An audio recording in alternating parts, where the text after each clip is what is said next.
السلام عليكم بنات، كي دايرين؟ شخباركم؟ لاباس عليكم؟ كي دايرين مع الصحيحه؟ كلشي على خير؟ نتمنى ان شاء الله تكونوا بخير وعلى خير. اليوم البنات جبت لكم وصفه رائعه وزوينه للوليدات والبنيتات اللي هما كيكونوا كيكحوا او عندهم السعال. عينا ما نعطيوهم الدويات وداكشي، ولكن اليوم غادي ندير وصفه للوليدات صراحه كتجي زوينه ورائعه.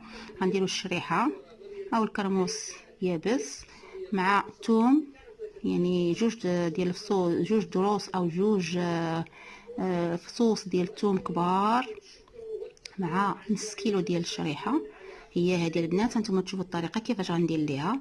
غادي ان شاء الله نغسلها مزيان من التراب ومن الغبره ومن كل شيء، وغادي نشد هذيك الثومه ان شاء الله، غادي نقادها، نقيها ونقادها ونغسلها حتى هي.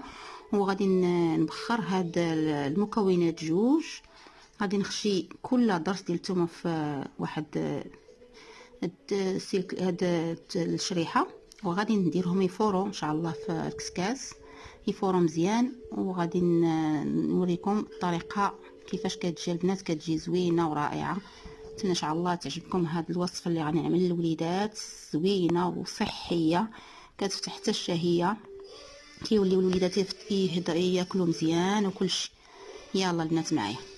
السلام عليكم بنات، كي دايرين؟ شخباركم؟ لاباس عليكم؟ كلشي على خير؟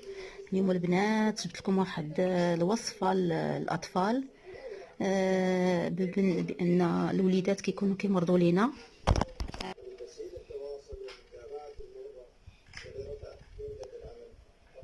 هنايا انا غسلتها، هادي غسلتها تزكتها مزيان، ولكن غسلتها بالماء.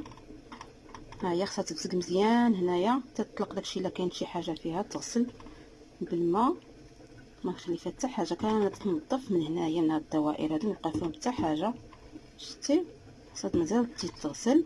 المهم انا بزقتها شويه، غسلتها، وغادي نزيد نتزقها شويه، نخليها حتى ترطب من هذاك الوسخ.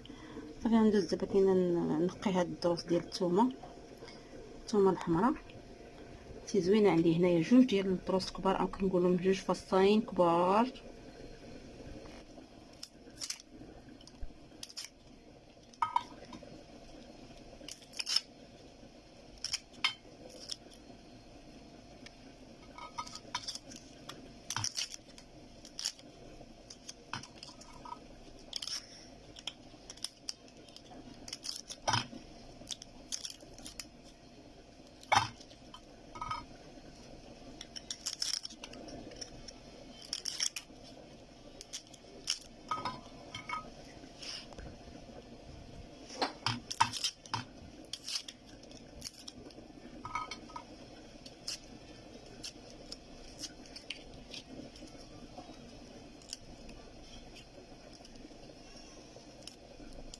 هنا البنات انا غسلتها كامله مزيان مزيان، غسلتها من داك التراب ولا كانت شي غبره حيدتها منها، وكلها نظفتها مزيان. صافي هنا غادي درت داك الثوم نقيته حتى هو، انا درتها هنايا، غادي درتها في البرمه والكسكاس، غادي نردها طيب، يعني طلع معها البخار مزيان، تقريبا واحد ساعه ولا نص ساعه د المكانه، تقريبا نص ساعه د المكانه على وداش، باش خص داك الثوم يطيب ومن بعد عاوتاني نوري لكم المرحله تاع الخانيه ان شاء الله بحول الله.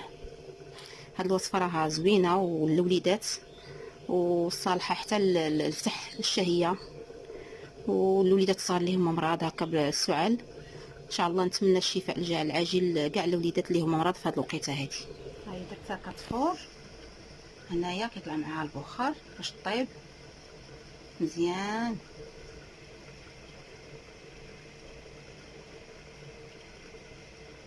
ها هي هنايا كتفور، درت لها هاد الخنيشه هادي، غطيتها البنات. هي هادي، ها هي طابت، عرفتي ولات غزاله. شوفوا كيف دايره، طابت مزيان. هنا البنات عندي ان شاء الله هذه، شوفي كي ولات طابت بزاف. شوفوا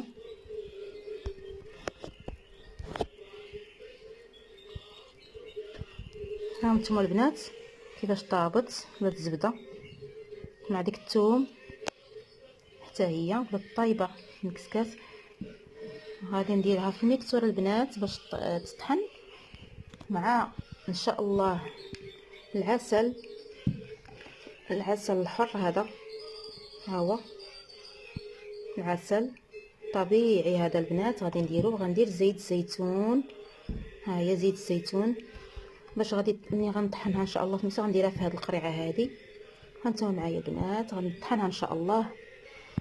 هانتوما معايا هنا البنات غادي ندير معلقه كبيره ديال العسل الممتاز الحر.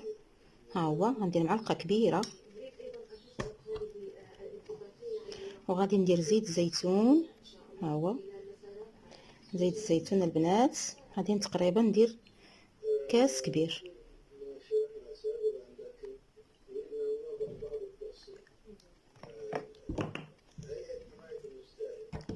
غادي نطحنها في الميكسور البنات ونرجع معكم.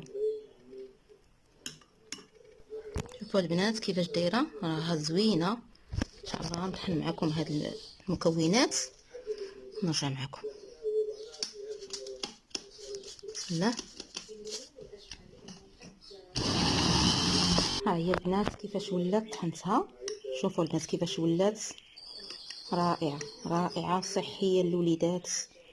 غادي نعملها في القرعه. ها هي بزيت الزيتون والثوم والتين المجفف. ما نكذبش عليكم رائعه للوليدات هكا للسعال. وصفه رائعه وصحيه لكاع الوليدات وكاع البنيتات وحتى الامهات اللي كيكونوا هكا ضربهم البرد. لجميع الفئه، جميع الفئه البنات كنخليوها هكايا وكنديروها ماشي في الثلاجه، كنخليوها غير في البلاكار ديال الكوزينه بعيده عن اشعه الشمس. ونبقاو نعطيو الوليدات تقريبا معلقه صغيره في الصباح على الريق مع هكا كويس الحليب سخون، والليل كذلك ملي كيبغيو ينعسوا كنعطيوهم تاني هاد المعجون من الثوم و التين المجفف البنات. رائع رائع الصراحه، عجبتني هاد الوصفه، عجبتني وتصلح لكل شيء. نتمنى ان شاء الله تجربوها. غادي نعملها في القرعه البنات ونرجع معكم.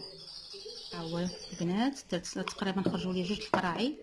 هاد المعلقه هذه بها كناخذوا تقريبا هنايا هي راس المعلقه بحال هكا صافي. وغادي نعطيو للوليدات. ها هو شوف كي داير، يعني قاصح وزوين غزال غزال رائع. شوف شحال خرج ليا خير. ها هما البنات راه ملي طحنتو مزيان راه عطاني كميه كثيره. هانتوما تشوفوا البنات انا عمرت هاد القريعه هذه. ها هي عمرت القرعه كامله وباقي ليا هنايا.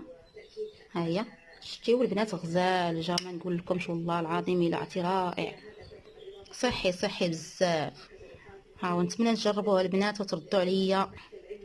ها انتم شوف كي دايره البنات عرفتي جات بحال تقولي بحال شي شوكولا. حتى الدراري راه تعجبهم مع العسل الحر.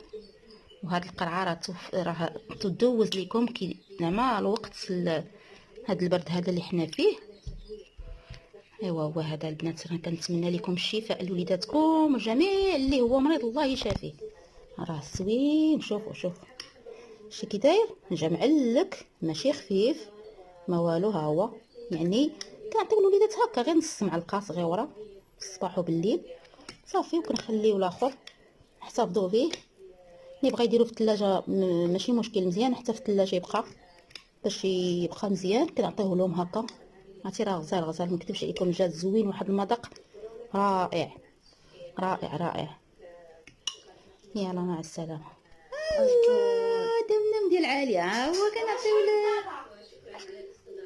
ماما اللي كان. شوفوا كي داير البنات رائع رائع صراحه غزال والله القسم الا عرفتي لذيذ دقتو عرفتي ما نقول لكمش والله العظيم صحي للكبار والصغار.